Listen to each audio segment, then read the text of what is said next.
Jadi salah satu sebab kita tidak berzikir kerana kita berpegang hukum zikir itu sunat. Tapi adakah betul? Begini tuan-tuan, kalau masalah-masalah ibadat, pakar rujuknya ialah ulama fiqh, fuqaha.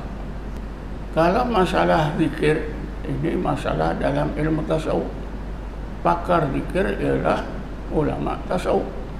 Kita nak tanya bab zikir kepada seorang faqih, pakar fiqh, maka jawabannya Haji tengoklah. Cuba Haji sebutkan rukun Islam yang 5. Haji pun sebut. Yang pertama mengucap 2 kalimah syahadah. Okey. Yang kedua sembahyang fardu 5 waktu. Yang ketiga puasa bulan Ramadan. Yang keempat bayar zakat. Yang kelima naik haji. Ada tak zikir Ji? Tak ada. Buat apa sibuk Ji? Lagilah dapat petua macam itu. Tapi cuba kita tanya seorang ulama tasawuf, nanti jawapannya lain. Bertanya itu dah bagus, tapi silapnya salah tempat bertanya, bukan ahlinya. Kalau kita tanya seorang sufi, barulah jawabannya betul. Tuan-tuan, cuba baca kitab Tafsir Al-Kabir yang disusun oleh Syekh Fakhruddin Ar-Razi. Syekh Fakhruddin Ar-Razi ini ulama besar yang hebat di zamannya. Meninggal dunia 606 Hijrah. Dia asalnya seorang pakar ilmu tauhid yang terkenal. Tapi akhirnya dia belajar ilmu tasawuf. Guru tasawufnya bernama Syekh Najmuddin Al-Kubra. Syekh Fakhruddin meninggal dunia 606 Hijrah. Gurunya itu meninggal dunia 618 Hijrah. Cuba tuan-tuan baca satu ayat saja. Ayat 205 suratul A'raf. Al-A'raf.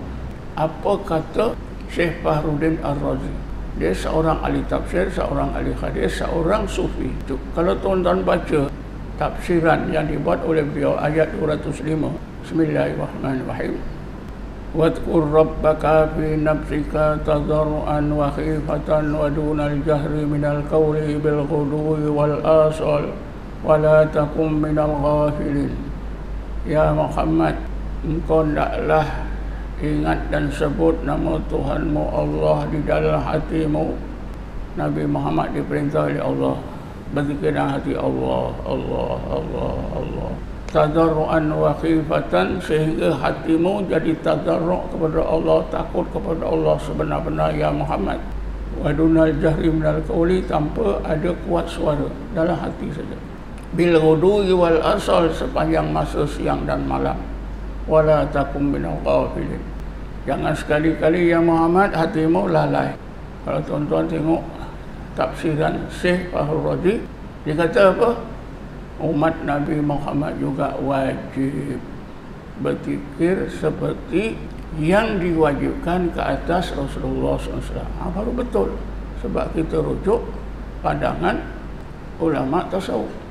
Kita tanya bab zikir pada seorang ahli fiqh, bukan bidang dia. Jadi kita dibagi jawapan yang memang hebat betul. Jawapan ini betul lah. Mana zikir ada dalam rukun Islam yang 5? Guru saya tuan-tuan pernah ditanya macam. Yang tanya bukan seorang orang, bekas seorang qadi yang 2 pencin. Umur dah lebih 60. Saya ini dah beramal sungguh-sungguh sejak akhir balik. Rukun Islam yang 5 tak pernah tinggal sampai sekarang. Saya dah pegang rukun Islam yang 6. Perlu ke lagi saya berzikir? Guru saya bangun. Beginilah, perlu tak perlu? Tidakkah kita bimbang kalau rukun Islam yang 5 yang kita buat itu tak betul? Contohnya, kalau takkan kita tak bimbang kalau solat kita ni tak betul? Kita takkanlah kita tak bimbang kalau solat kita ni seperti solat orang munafik. Dalam Quran orang munafik pun solat. Dalam Quran orang munafik pun berzikir. Cuba kita dengar ni, guru saya sebutkan ayat ni. Wa idza qamu ila sholati qamu kusala. Orang munafik itu bila bangun sembahyang dalam keadaan sangat malas. Wala yadhkurunallaha illa qalila. Mereka tak berzikir kecuali sedikit. Jadi jawapan ini memang tepat. Tuan-tuan dan puan-puan sekalian. Jadi kalau kita rujuk menurut pandangan ilmu tasawuf, zikrullah itu wajib. Ada yang mempertikaikan, bukan tak ada. Ya. Ada yang mempertikaikan. Jadi ulama tasawuf teguhkan lagi, kukuhkan lagi hujah. Baiklah, kamu tak mau terima dalil-dalil ini. Amalan yang menjadikan hati kita khusyuk, bersih dari sifat-sifat yang tercela ialah zikrullah. Tanpa zikir, hati tak boleh khusyuk, hati tak boleh bersih. Bila berzikir, sebaliknya hati boleh hidup, boleh bersih. Tidakkah kerana itu zikrullah itu wajib? Itulah yang disebutkan dalam ilmu fiqh, wajib musabbab. Tak zikir hati mati, zikir jadi hati hidup. Jadi zikir itu wajib musabbab. Dilihat dari dari istilah wajib musabbab pun zikir wajib. Di dalam ilmu fiqh, tuan-tuan, ya, saya dulu belajar ya usul fiqh, wajib musabbab. Dicontohkan apa? Beli tali itu boleh saja, tak beli pun tak apa.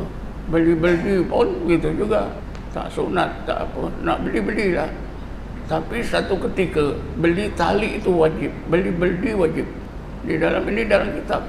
Iaitu apabila air tak ada, katalah sekarang ni paip pecah. Air yang ada dalam perigi itu dalam. Mungkin 30 kaki. Nak ambil dengan beli tak dapat, tak boleh. Jadi terpaksalah beli tali, beli tali itu wajib musabbab. Tak ada tali, tak ada beli, tak boleh ambil air, tak boleh ambil air, tak boleh wudu. Maka beli tali, beli beli itu hukumnya wajib musabbab. Begitulah zikir. Tak zikir hati mati, zikir hati boleh hidup. Ketika itulah disebutkan oleh ulama tasawuf, zikir itu wajib musabbab bagi orang tersebut. Jadi daripada sudut apapun, zikir itu tetap wajib.